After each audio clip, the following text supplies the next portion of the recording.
जय हिंद दोस्तों, my name is Kritika Sahu. हम घटना चक्र की सीरीज कंटिन्यू कर रहे हैं।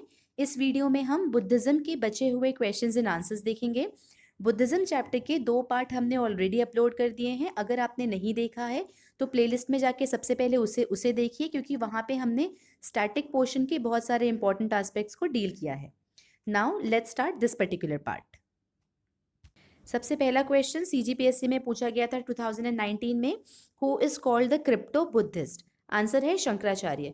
देखिए, Shankaracharya who is a Hinduism के फिलोसोफर है, जिन्होंने he was a propounder of Advaita philosophy. Okay, he was basically a critic to Buddhism. Okay, वो बुद्धिज्म के क्रिटिक थे। एंड उन्होंने क्या किया था, बुद्धिज्म के बहुत सारे ऐसे कंसेप्ट को मेन स्ट्रीम हिंदुइज्म में मर्ज कर लिया था। ओके, उससे हुआ ये कि जो बुद्धिज्म था, Buddhism lost its unique appeal.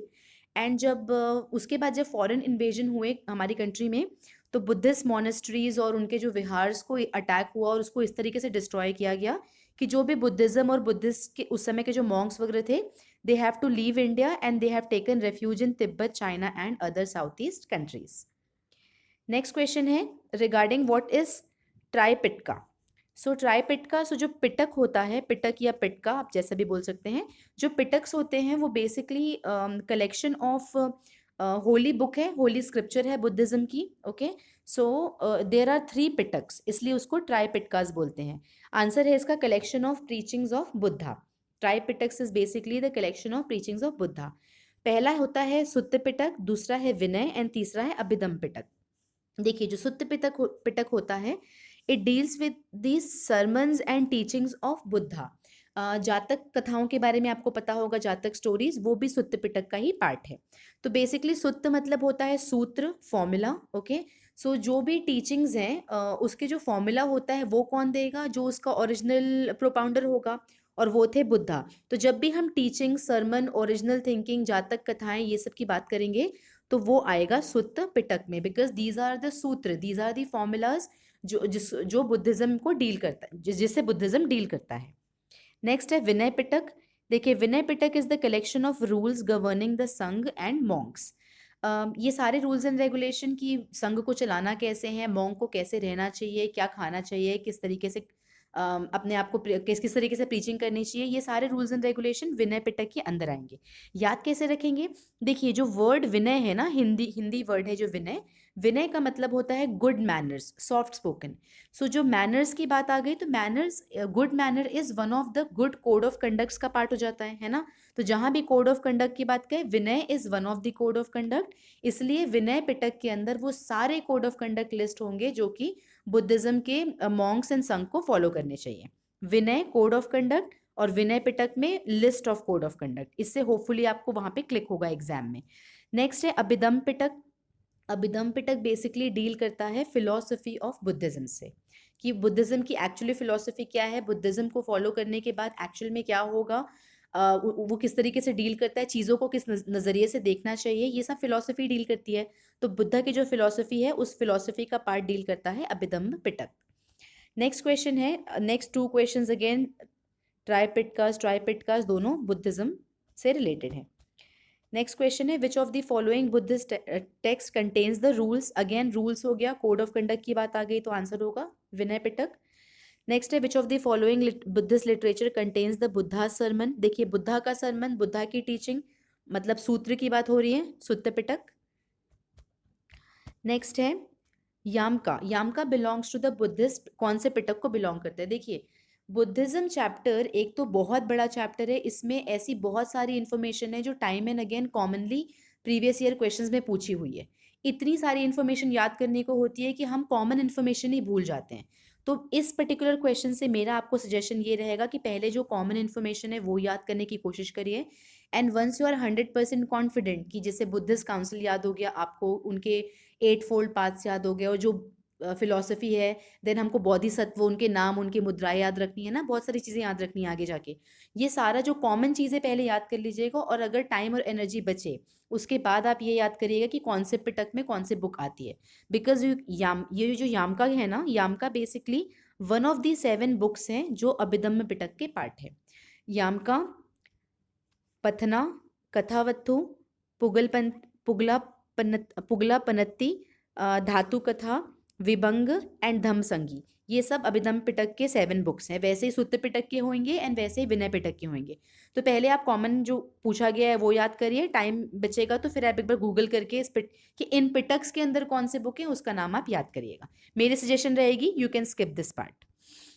In the ancient Indian Buddhist monastery, a ceremony called Pavarna is being held, और ये क्यों किया जाता है? सो देखिए, जो बुद्धिस्ट मॉन्क होते हैं ना, वो 12 महीने में से 8 महीना प्रीचिंग करते हैं एंड 4 महीना जो रेनी सीजन होता है, रेनी सीजन में ये क्या करते हैं, ये विहारास जो होते हैं ना, ये विहारा में रेस्ट करते हैं। इन रेनी सीजन के 4 महीने में ये प्रीचिंग नहीं करते हैं। तो जब ये रेनी सीजन ख़त्म हो जाता है और जब वो स्टार्ट करने जाते हैं प्रीचिंग फिर से, तो जो ये पवर्ण है, पवर्ण नामक एक सेरेमनी होती है। It's a kind of welcome ceremony जो when they are going to preach again after the rainy season, तब ये करा जाता है। इस पर्टिकुलर सेरेमनी में होता ये है कि जो मॉन्क्स होते हैं वो कन्फेशन करते हैं, वो सारी कन्फेशन करते हैं कि during their stay in monastery ऐसे कौन कौन सी चीज़ें हैं जो उन्हें नहीं करना थी और उनसे हो गई। सारे गलत काम जो भी कुछ ऑफेंस उनसे गलती से जाने अनजाने में हो जाते हैं, उनका कन्फेशन करते हैं और साथ ही साथ वो ये बताते हैं कि what will be the next course of action, वो फ्यूचर में ऐसा क्या करेंगे कि उनसे ये ऑफेंसेस रिपीट ना हो। तो अगर आप फिर से देख लीजिए क्वेश्चन, पवर्ण की बात करें, the ceremony Pavarana deals with option number B, confession of monks of their offences committed during their stay in the monastery during the rainy season. Next question है, अशोक आराम मोनेस्ट्री सिचुएटेड कहाँ पे है? अच्छा, बुद्धिस्ट काउंसिल नंबर 3 याद करिए, पाटलिपुत्र में जो हुई थी 24/7 247 BC में, ठीक है। तो उसको किसने करवाया था? Ashoka was the ruler that point of time. So Ashoka ने जो पाटलिपुत्र में कराया था, तो उस पर्टिकुलर इन्फॉर्मेशन से हम इस पर्टिकुलर इन्फॉर्मेशन को याद करने की कोशिश करेंगे। अशोक आराम है सिचुएटेड पाटलिपुत्र में, ठीक है। और जब ये बन रहा था, ये एक विहार है, जब ये बन रहा था तो एक बुद्धिस्ट मॉन्क थे जिनका नाम था इंद्रगुप्त के सुपरविजन में ये विहार को बनाया गया है। नेक्स्ट क्वेश्चन देखते हैं। देखिए, ये जो क्वेश्चंस एंड आंसर्स की PDF है, ये मुझे एक स्टूडेंट ने फॉरवर्ड की थी, तो कुछ ऐसी पिक्चर हैं जो क्लियर नहीं आई है। I make it a point कि जो नेक्स्ट सेशन जो होगा, नेक्स्ट वीडियो हम अपलोड करेंगे, उसमें पिक्चर क्वालिटी बेटर रखने की हम कोशिश करेंगे। For this one I apologise, मैं नेक्स्ट टाइम कोशिश करूंगी कि पिक्चर क्वालिटी अच्छी रहे। नेक्स्ट क्वेश्चन है, where is the highest in the world, मतलब वर्ल्ड का हाईएस्ट है, ओके, इंडिया का नहीं, वर्ल्ड का हाईएस्ट स्तूप है, वो बिहार में है, वो कहाँ सिचुएटेड है? उस स्तूप का नाम है विश्व शांति स्तूप। विश्व शांति स्तूप जो कि वर्ल्ड का हाईएस्ट है। विश्व शांति स्तूप को वर्ल्ड पीस पगोड़ा भी कहते हैं। ये बिहार में कहाँ लोकेटेड है? तो ये बिहार में राजगृह पहाड़ी में ही लोकेटेड है और इसकी जो हाइट है वो 400 मीटर्स है। द जाइंट बुद्धा स्टैच्यू जो 80 फीट का है, बौद्ध गया में है, वो किसके द्वारा बनाया गया था? वो बनाया गया था जापान का एक सेक्ट है, डाइजोक्यो सेक्ट, उनके द्वारा ये बनाया गया था। देखिए, कुछ डिटेल जान लेते हैं स्टैच्यू के बारे में। ये 80 फीट हाइट उनकी 80 फीट है। मेडिटेशन पोजिशन, ध्यान मुद्रा में वो बैठे हुए हैं, कमल के फूल के ऊपर, लोटस के ऊपर बैठे हुए हैं ओपन एयर में। इसके साथ साथ 7 साल लग गए थे, it took 7 years to complete this statue. And इसमें किस चीज़ का मिक्सचर है? Sandstone blocks and red granite के मिक्सचर को यूज़ करके ये स्टैच्यू बनाई गई है। किसके द्वारा? जापानीज के द्वारा। नेक्स्ट है, वेयर इज द वर्ड स्तूप।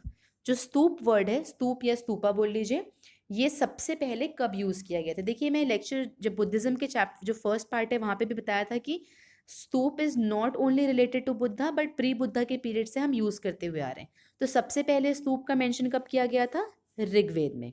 याद रखिएगा, सोचिए कितना पुराना है। ऋग्वेद में स्तूप का मतलब था ट्री स्टेम, या फिर ट्री स्टेम ले लीजिए, या फिर ऐसी कोई भी चीज़ है जिसको हम ग्राउंड में ऐसे गाड़ के कुछ भी रेस्ड चीज़ें, मतलब कोई चीज़ें ऊंचा होना चाहिए और ग्राउंड के ऊपर रखी होनी चाहिए, तो उसको हम बोलते थे स्तूप। और ये ऋग्वेद ने इसका नाम कब लिया है? ऋग्वेद ने बताया है कि जो किंग वरुण थे, वरुण नामक एक किंग थे, वो एक फॉरेस्ट गए थे जहाँ पे उनको लोकेशन नहीं समझ में आ रहा था। तो उस लोकेशन को, जिसकी कोई भी फाउंडेशन नहीं थी, तो उस लोकेशन को ढूंढने के लिए उन्होंने क्या किया था, ताकि वो रास्ता ना भटक जाए, तो जहाँ से वो निकल रहे थे तो वहाँ पे जगह जगह पे वो एक ऐसे जो ट्री का स्टेम लगा रहे थे। तो that anything that is raised on the ground is called stupa. Rigveda के टाइम से है तो याद रखिएगा। The stupa side which is not connected with any incident of lord Buddha's life. ऐसा कौन सा स्तूप है जो लॉर्ड बुद्धा की लाइफ से कनेक्टेड नहीं है? Option number B, Sanchi. अच्छा, ये इसमें क्रोनोलॉजी बताना, we have to find the correct chronology. देखिए आंसर इसमें स्टार इसलिए मार्क्ड है क्योंकि जो बरहूत, सांची एंड धमेक, ये तीनों एक साथ एक टाइम पीरियड में बनाए गए थे, that is Mauryan time period में। अशोका के दौरान बरहुत, सांची और धमेक स्तूप को बनाया गया था। And Amravati was from Satavahana. तो आप बस ये इन्फॉर्मेशन याद रखिए क्योंकि करेक्ट क्रोनोलॉजी आंसर में दी ही नहीं है, इसलिए इसका स्टार मार्क है। धमेक, बरहुत एंड सांची ये मौर्यन टाइम के हैं। अमरावती जो है वो है सातवाहन टाइम पे। The world is unstable and transient. Transient का मतलब होता है non permanent. Okay, so world stable नहीं है, एक तरह से नहीं है, और नथिंग इज परमानेंट। ये फिलॉसफी किसकी थी? तो ये बुद्धिज्म की फिलॉसफी है।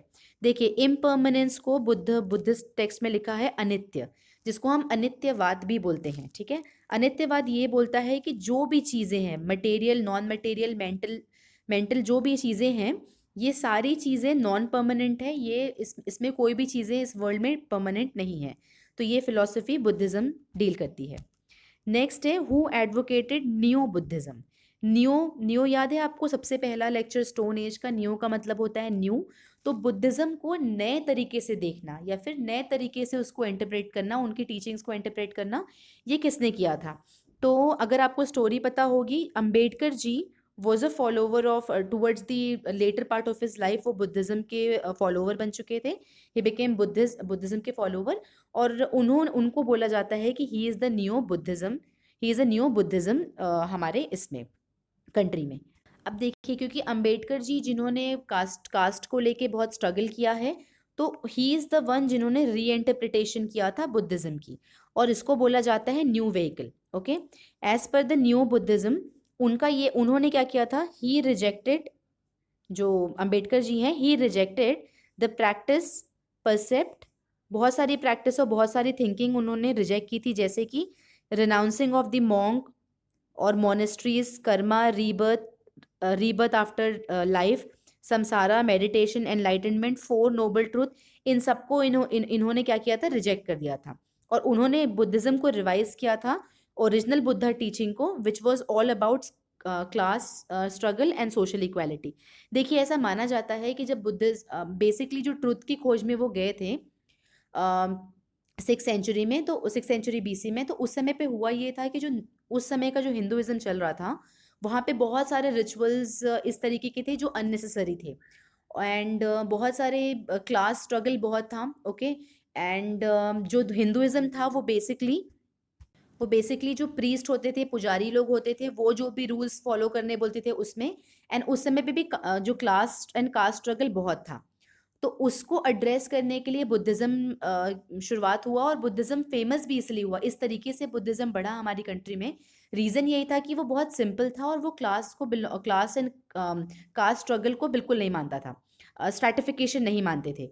तो now over a period of time, जब आदि शंकराचार्य ने इनको नॉर्मल हिंदुइज्म में मर्ज किया, उसके बाद जो बुद्धा की ओरिजिनल टीचिंग थी, the original teaching of Buddha का जो एसेंस था वो लूज हो गया था। तो जब अंबेडकर ने बुद्धिज्म को फॉलो किया, तो उनने सब कुछ रिवाइज करके सारे प्रैक्टिस को बोला कि ये कोई प्रैक्टिस इंपॉर्टेंट नहीं है, सबसे ओरिजिनल टीचिंग जो बुद्धा की, वाई बुद्धिज्म केम, उस पर उन्होंने एम्फेसिस किया था। तो इसलिए न्यू बुद्धिज्म अंबेडकर को बोला जाता है। Ambedkar is the one who advocated new Buddhism. Next question है who among the following is known as light of Asia. देखिए एक राइटर थे एडविन आर्नल्ड। एडविन आर्नल्ड ने एक बुक लिखी थी the light of Asia, and this book was basically it was based on the life of Buddha, and because of this Buddha को बोला जाता है लाइट ऑफ एशिया, या तो लाइट बीम भी उनको बोला जाता है, लाइट ऑफ एशिया या तो लाइट बीम। नेक्स्ट क्वेश्चन है, अच्छा before we deal with next question, एक और इन्फॉर्मेशन दिया है। लाइट ऑफ एशिया का सबटाइटल था the great renunciation. Okay, and is the book by sir Edwin Arnold. उनकी जो फर्स्ट एडिशन थी वो 1879 में आई थी, and this book was based upon the content from Lalit विस्तार। ललित विस्तारक नामक एक बुक थी जिससे कंटेंट लिया गया था और लिखा गया था लाइट ऑफ एशिया। नेक्स्ट है what is the fundamental difference between Hinayana and Mahayana.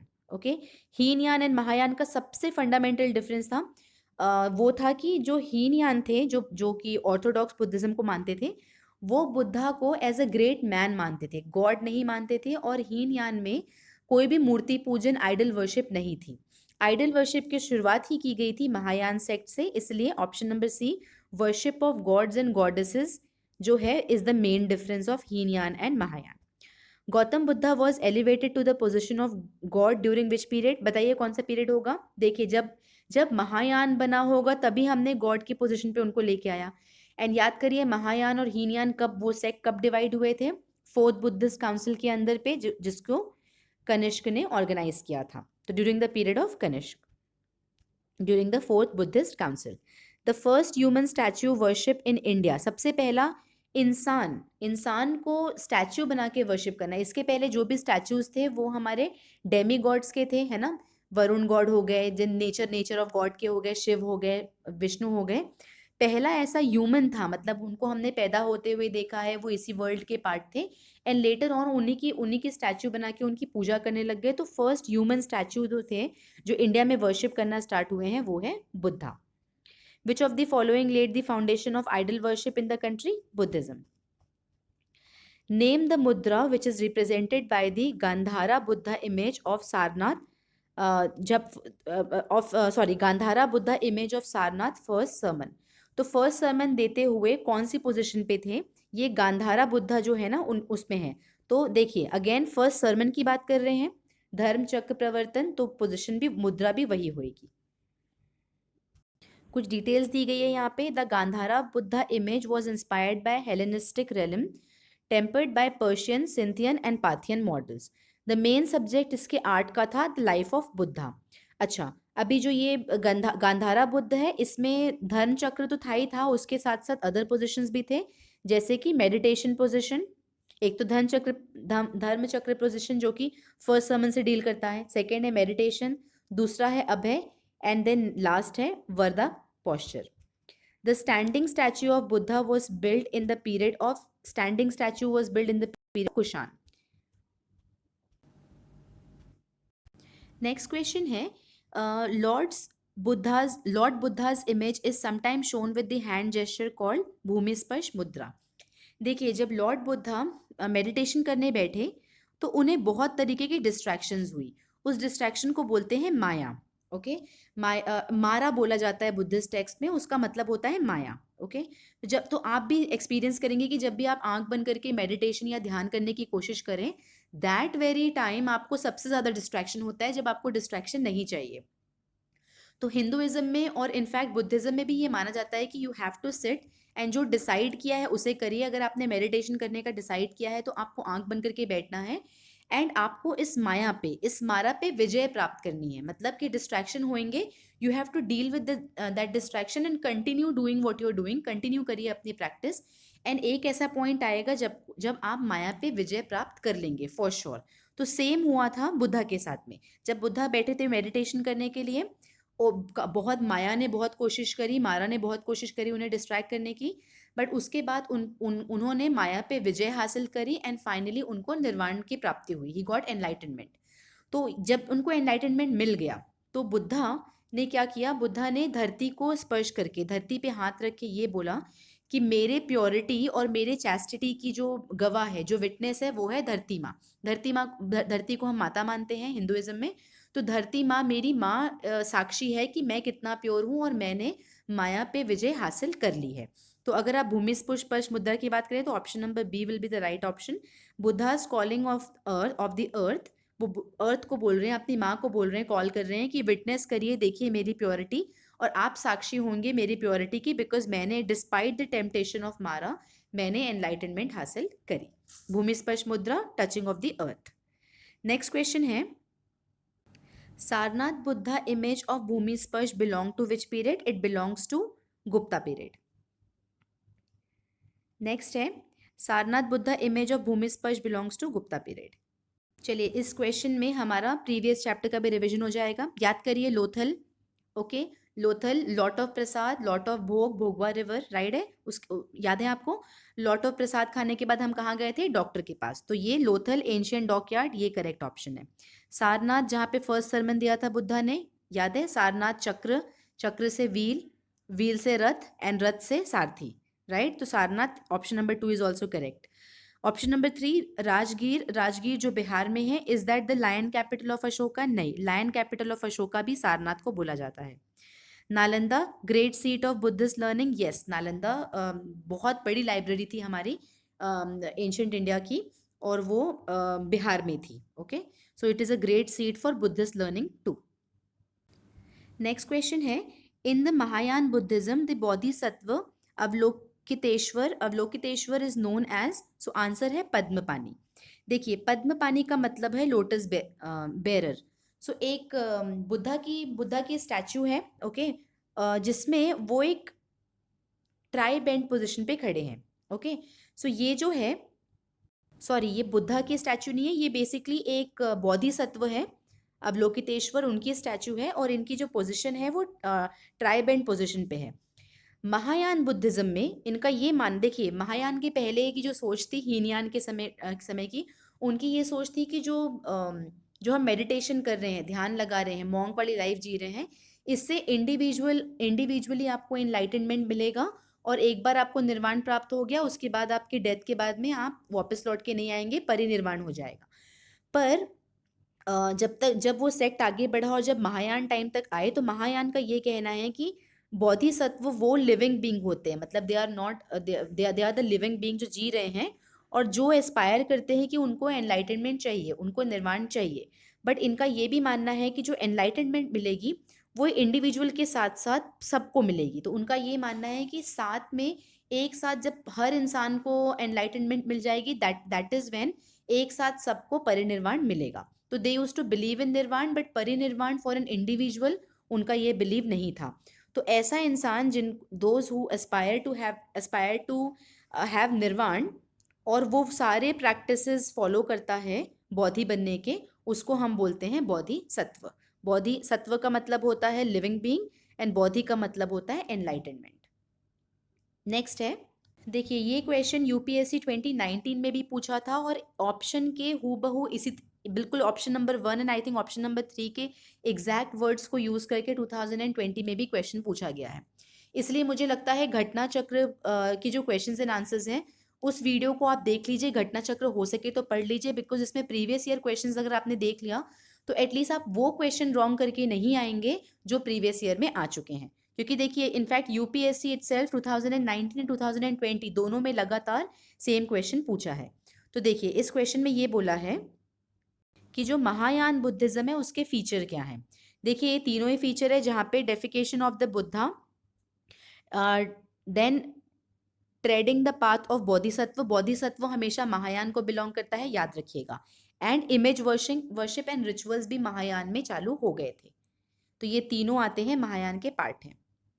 देखिए यहाँ पे लिखा हुआ है, बोधिसत्व आर एनलाइटेंड बीइंग, जिनको एनलाइटेनमेंट मिल चुकी है, बट उन्होंने अपनी सैल्वेशन को पोस्टपोन किया है। Who postpone their own salvation in order to help all sentient being, जो भी कोशिश कर रहा है उन सबको एक साथ मिलेगा। And Mahayana Buddhism believes in idol worship and rituals. Next question है, हमको करेक्ट ऑप्शन चूज करना है। The concept of Bodhisattva is central to Hinayana, तो देखिए ये तो पहले ही इनकरेक्ट हो गया because it is central to Mahayana. Next option है, Bodhisattva is compassionate one on his way to enlightenment, yes, because he is on the way to enlightenment, इसके कारण वो पूरे रूल्स एंड रेगुलेशन फॉलो करता है। Bodhisattva delay achieving his salvation to help all other one, yes, Bodhisattva even though enlightenment मिल जाता है but वो सेल्वेशन को डिले करते हैं ताकि साथ में सबको एक साथ निर्वाण की प्राप्ति हो। The largest and the most evolve rock cut chaitya hall of Hinayana phase is located at Karle. ठीक है, कार्ले जो कि पुणे में है, महाराष्ट्र में। Which Indian Buddhist monk has been sent to China in 1st century AD, तो उनका नाम था नागार्जुन। देखिए जो नागार्जुन थे वो कनिष्क के कोर्ट के बहुत ही एमिनेंट पर्सनालिटी थे। हुएन सैंग जो कि ट्रैवलर थे जो इंडिया में आए थे, he considered Nagarjuna as one of the 4 great guiding powers. अच्छा, इन्होंने there is a philosophy called Shunyavada, मतलब एम्प्टीनेस, जीरोइज्म, है ना। तो शून्यवाद जिसको माध्यमिक कारिका भी बोलते हैं, ओके, माध्यमिक कारिका नामक बुक में इन्होंने शून्यवाद की बात की थी। और सेकेंडली, बहुत इंपॉर्टेंट आपको जान के in fact I was very shock to know this, कि जो थ्योरी ऑफ रिलेटिविटी, जिसके लिए हमने आइंस्टाइन को लिटरली गॉड माना हुआ है, थ्योरी ऑफ रिलेटिविटी, सोचिए सेकेंड बीसी के टाइम पे इन्होंने थ्योरी ऑफ रिलेटिविटी अपने बुक में डिस्कस की थी। तो नागार्जुन बहुत ही एमिनेंट पर्सनालिटी थे ड्यूरिंग कनिष्क टाइम, ठीक है। और इन्होंने शून्यवाद जो है, द डॉक्ट्रिन ऑफ वॉइड, देखिए यहाँ पे भी वही है, the doctrine of Shunyavada, the doctrine of void is propounded by Buddhist philosopher Nagarjuna. Next है, to which Buddhist scholar did Nagarjuna belong to. ठीक है, तो ये थे मध्यमिका, उनकी बुक का भी नाम था, है ना। Buddhist centre of learning is Vikramshila. In this इस ऑप्शंस में से विक्रमशिला जो कि नालंदा में था, नालंदा, विक्रमशिला एंड वल्लभी, ये तीनों सेंटर हैं। तो अगर यहाँ पे Vikramshila was the option, Nalanda दिया होता या वल्लभी दिया होता तो भी करेक्ट होता। ये तीनों सेंटर आप याद रखिएगा, नालंदा, विक्रमशिला एंड वल्लभी। इन तीनों जगह पे बहुत सारे स्टूडेंट्स अब्रॉड से आए, चाइना से, Japan, Tibet, especially south east Asian country से लोग आए, because they wanted to learn Buddhism. And main education centre कौन सा था हमारा, तक्षशिला एंड नालंदा। ये Takshashila and Nalanda was enjoyed the status of university. Next question है, which one of the following ruler did not contribute towards the expansion of Buddhism. तो देखिए इसमें option है पुष्यमित्र शुंग। देखिए मौर्यन के बाद में आए थे शुंग, ओके। तो ये जो थे पुष्यमित्र शुंग, इन्होंने लास्ट मौर्यन एम्परर को असैसिनेट किया था और फिर उन्होंने थ्रोन पे बैठे थे। एंड ऐसा बुद्धिज्म के बहुत सारे टेक्स्ट पे ये माना जाता है कि जो ये थे शुंग, इन्होंने बहुत सारे बुद्धिस्ट का परसिक्यूशन किया था, बहुत से बुद्धिस्ट लोगों को मारा था। तो इसलिए he is not the one जिन्होंने बुद्धिज्म के एक्सपेंशन के लिए कुछ काम किया था। बाकी हर्षवर्धन, कनिष्क एंड अशोका, ये सब बुद्धिज्म के फॉलोवर थे। नेक्स्ट क्वेश्चन है, which state has the Udantipur education centre. Answer है बिहार। देखिए उदंतीपुर जिसको हम उदन उदंदापुरा उदंतीपुर जिसको हम उदंदापुरा बोलते हैं, ये एक एजुकेशन सेंटर था एंशियंट टाइम का। कहाँ पे सिचुएटेड था, मगधा में, जो कि बिहार, करंट डे बिहार का पार्ट है। स्टैब्लिश किसने किया था, पाला एम्परर गोपाला ने इसको स्टैब्लिश किया था। क्वेश्चन नंबर 100, वल्लभी यूनिवर्सिटी कहाँ सिचुएटेड है, it is situated in Gujarat. Vallabhi is one of the most important centre of Buddhist learning which was situated in Gujarat. It was also known as Vallabhipura, जो कि कैपिटल था कहाँ का, मैत्रका डायनेस्टी का कैपिटल था Vallabhipura. Nalanda university was founded during the dynasty of Gupta dynasty के समय पे नालंदा को बनाया गया था, ये याद रखिएगा। एंड गुप्ता के वो कौन से रूलर थे जिनका नाम था, तो नाम है कुमार गुप्त। देखिए Nalanda university was world's first international university founded in 450 AD during the reign of Kumar Gupta. The great archaeologist Alexander Cunningham identified this site as the Nalanda University in 1915-1916. और नालंदा सबसे ज़्यादा फेमस किस चीज़ के लिए था, it was for Buddhist religious philosophy. Next question देखिए, इसमें हमें कॉमन पॉइंटर्स बताना है बिटवीन बुद्धिज्म एंड जैनिज्म। पहला ऑप्शन है avoidance of extremities of penance and enjoyment. देखिए ये तो हो नहीं सकता, बिकॉज जो जैनिज्म है वो अवॉइड नहीं, वो एक्चुअली में एक्सट्रीमिज्म को फॉलो करते हैं। तो first is wrong. Second, indifference to the authority of Veda, yes, दोनों वेदा की अथॉरिटी को नहीं मानते थे।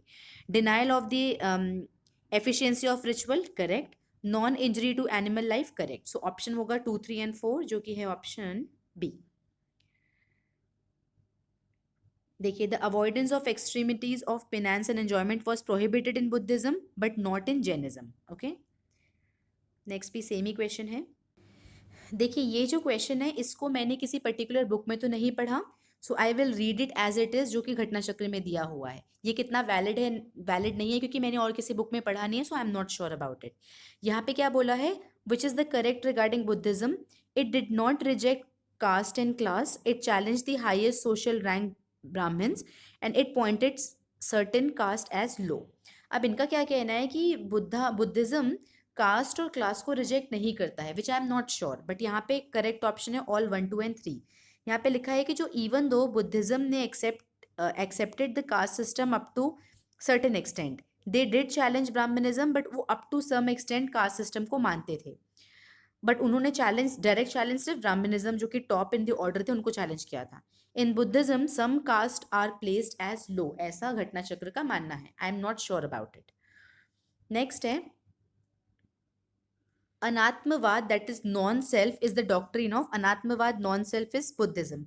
अनात्मवाद बोलता है कि I does not exist. Okay, reason Buddhism इतना एक्सपैंड क्यों हुआ, simplicity of religion, special appeal towards Dalit, missionary concept of religion and regional language. ये सारा ऑप्शन करेक्ट है। Momentariness, Kshanikavada, nothing is permanent. Okay, ये था बुद्धा की doctrine. Who propounded the doctrine of momentariness, Kshanikavada, Buddha. Okay, next question है why did Buddhism started declining in India in the early medieval period में Buddha decline होने गया था। First reason, Buddha was by that time considered as one of the incarnations of Vishnu and thus became part of Vaishnavism। yes, it is correct। हमने उसको Hinduism का part मान लिया था। Invading tribes from central Asia till the time of last Gupta king adopted Hinduism and persecuted Buddhism, ये incorrect है। The king of Gupta dynasty was strongly in oppose, नहीं, जबकि वो जो गुप्ता के किंग्स थे वो बुद्धिज्म के फॉलोवर थे। So only option A, only 1 is the right option. इस क्वेश्चन में हमें बताना है कि चैत्य और विहार में फ़र्क क्या है। तो chaitya is a place of worship and vihara is a place जहाँ पे मॉन्क्स रेस्ट करते थे during rainy season. Chaitya place of worship, vihar resting place monks के लिए। नेक्स्ट क्वेश्चन है which form of Buddhism was prominent during the Sultanate period. तो ये था Vajrayana. By 8th century, Vajrayana flourished mostly. With reference to the Indian history, who among the following is the future Buddha? ठीक है, future Buddha कौन होने वाले हैं? मैत्रेय। देखिए, बुद्धा ये बेसिकली कहाँ माना गया है, ये सुत्त पिटक में हमको पाया जाएगा। और ऐसा कहते हैं कि जब Buddha in one of his sermons जब फ्यूचर के बारे में बता रहे थे, तब उन्होंने बोला था कि जो धर्म है, धर्म को बिल्कुल भुला दिया जाएगा और एक ऐसा टाइम आएगा जब धर्म बिल्कुल भुला दिया जाएगा दुनिया के द्वारा। तो that point of time Maitreya नामक एक व्यक्ति जन्म लेंगे।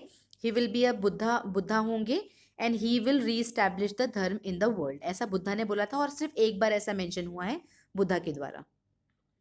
With this question chapter Buddhism over होता है। काफ़ी लंबा चैप्टर था, 3 पार्ट में लाया गया। हम नेक्स्ट वीडियो जल्दी ही अपलोड कर देंगे।